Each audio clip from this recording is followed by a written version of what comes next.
I woke up this morning with the most exciting hair. It was like doing like a whole thing. I woke up and it was just like that. And my first thought was this would make such a funny intro for my, poetry project this week.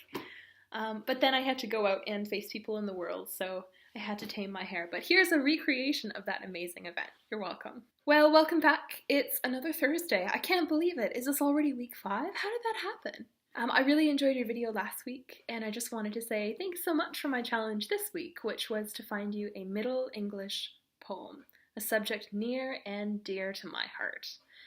So as you know, Middle English was used between the 12th and 15th centuries when the rules of spelling were still very much in flux, which was one of the reasons that the period was so exciting. Before standardized spelling, people were just going crazy and making up all these new words and using language in these really exciting new ways. And of course, the king of the Middle English period, as far as undergraduate institutions are concerned, was Geoffrey Chaucer. I spent some good quality time with Chaucer while I was studying for the GREs. I am so tired of thinking about the GREs, and I'm tired of talking about the GREs. I'm just done. I'm done with the GREs, Anya. But I really feel the need to reclaim some of the texts that I studied for the GREs and just remind myself that the actual works of literature are so much more important and meaningful than the test.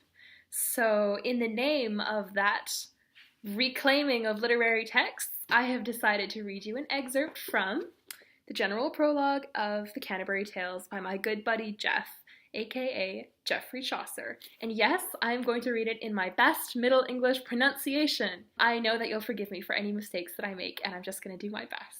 Alright, here we go. When that April with his shores sote, the drocht of March hath persed to the rote, and bathed every vein in switch liquor, of which thereto engendered is the flour.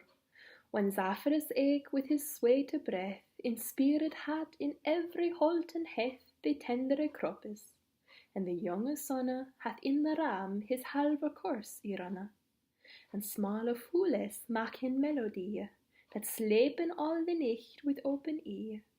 So pricketh hem natuur in her courages, then longen folk to gon on pilgrimages, and palmeres for to seken straunde strondes, to ferne halways, coth in sondre londes, and specially from every sheeres ende of England, to Canterbury they wende, the holy blissful Marte for to seke, that hem hath holpen, when that they were seke. And that's so nice. That just makes me so happy. I still remember the very first time that I ever heard someone speak in an older form of English. At this point, I don't even remember whether it was Beowulf or Chaucer, but it was in high school. It was in 11th grade, and I had a great English teacher. And on the first day of class, he had these two lines of Old or Middle English, I don't even remember. He had them up on the blackboard, and he read them. And the way that he read them, I just felt such an immediate connection that he was speaking something that sounded like a foreign language, but it wasn't. I felt like I had known it, that I knew it already, but I had forgotten it. Or, it had a flavor of something that I had learned but then forgotten. But I didn't want to forget it. I wanted to learn it again.